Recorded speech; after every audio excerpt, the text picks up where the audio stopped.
Hey everyone, welcome to This Explainer. Today, we're diving deep into the numbers to answer a question that's honestly always sparked debate. Do today's modern billionaires actually hold a candle to the wealthiest people of the past? We hear about modern mega wealth literally all the time, but history has some serious heavy hitters. So let's just jump right in. To really figure out who the richest person in history is, we got to establish a modern baseline. Think about Elon Musk.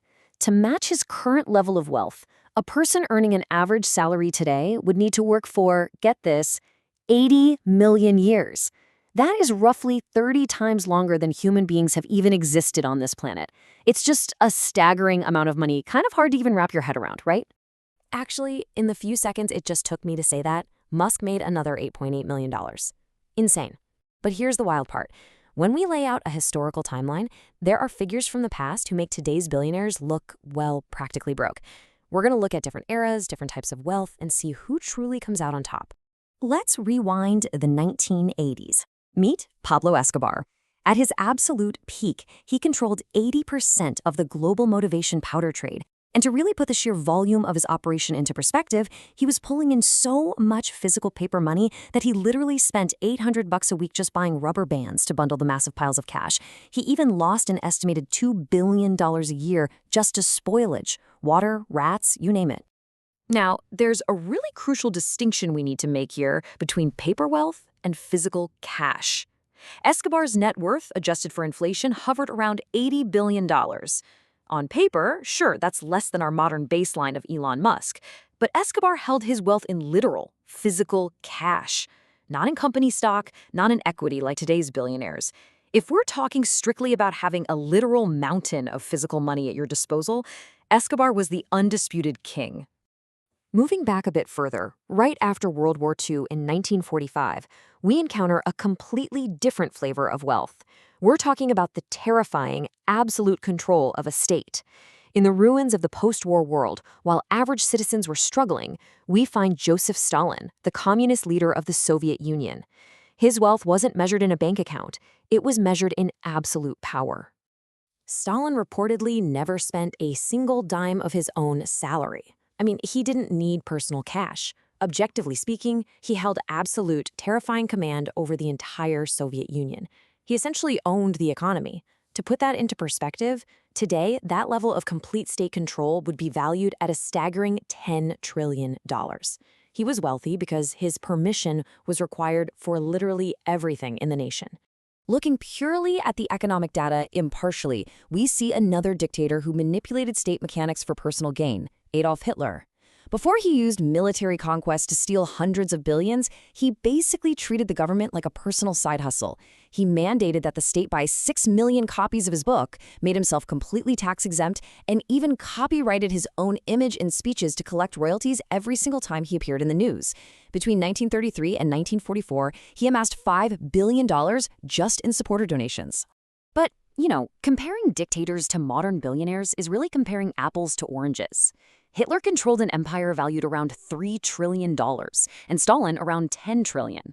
But this wealth was derived from violent state control and military might. It wasn't legitimate personal ownership or market creation. So, to find the true richest person, we kind of have to look past political power. All right, let's move away from the dictators and step into the late 1800s and early 1900s. This was the era of pure, unfiltered capitalism, completely ruled by industrial titans. Before modern labor laws were even a thought, figures like Cornelius Vanderbilt dominated the railroads and Andrew Carnegie ruled steel. It was a time of massive innovation and, honestly, ruthless business tactics that built unprecedented personal empires. Among these titans was Henry Ford, and Ford's brilliant three-step process completely revolutionized the world. First, he doubled worker pay to $5 a day and shortened the work week, basically realizing that happy workers make better consumers. Then, taking inspiration from meatpacking plants, he implemented the moving assembly line. This cut the build time of the Model T from 12 hours down to just 90 minutes. He didn't just build a $200 billion empire. The guy literally invented the modern suburbs and the modern 9-to-5 work schedule. But if we're talking about the absolute most ruthless titan of this era, it was undoubtedly John D. Rockefeller. By 1880, Rockefeller had completely eliminated his competition. He controlled a staggering 90% of America's oil refineries through his company, Standard Oil. He had a near-total monopoly on one of the most critical resources on the entire planet. Now, this massive control led to the famous 1911 monopoly breakup, where the U.S. court finally forced Standard Oil to split into 34 new, completely separate companies. You'd think this would ruin the guy, right? Well, here's the twist. Rockefeller kept his ownership shares in all 34 of those new companies. As those individual companies grew, his wealth absolutely exploded, inadvertently making him the world's first true billionaire. Talk about a backfire. Let's step back even further to see how the original empires of finance were built. Way before the industrialists were building railroads and drilling oil, we had the empires of finance, specifically the Rothschild family.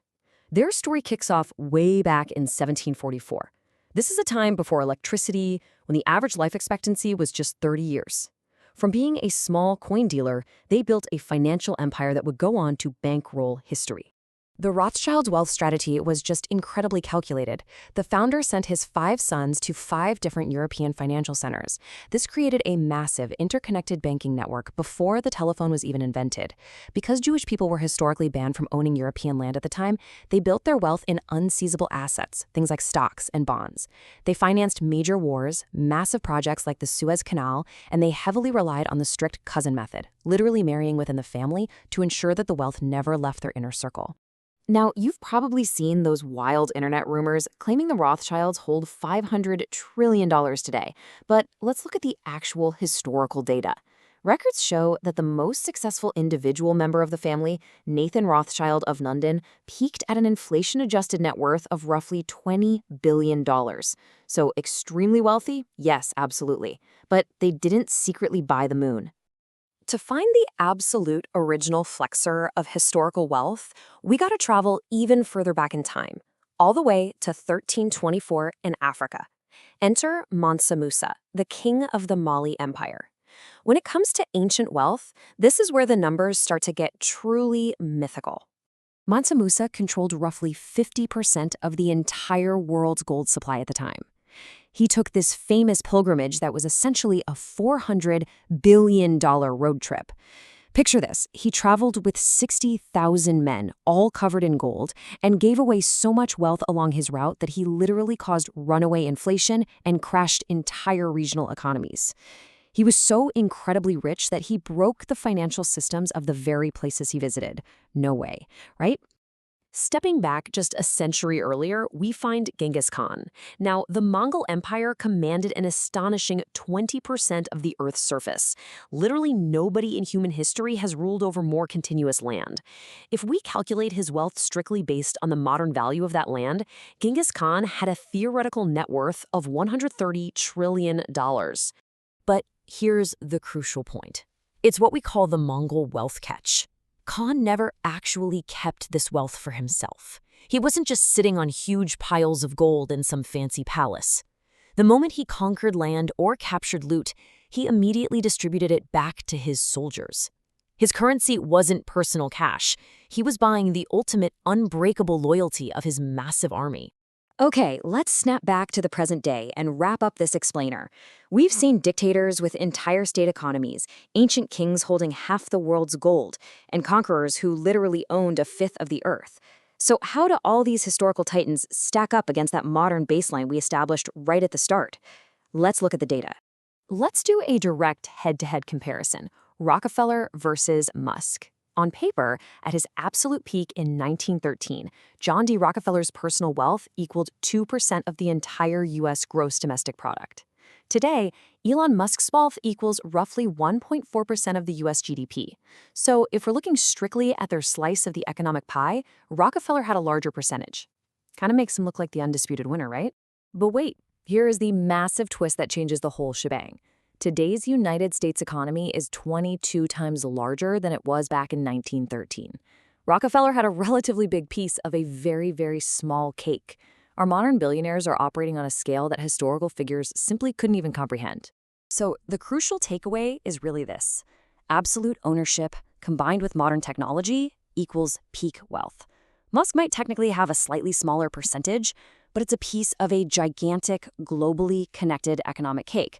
Plus, modern billionaires have absolute personal ownership of their assets, unlike the dictators, and they have access to modern technologies, medicine, and global reach that ancient emperors like Mansa Musa would consider pure literal magic. Owning a massive share of today's incredible global economy definitely makes modern billionaires the true wealthiest people in human history.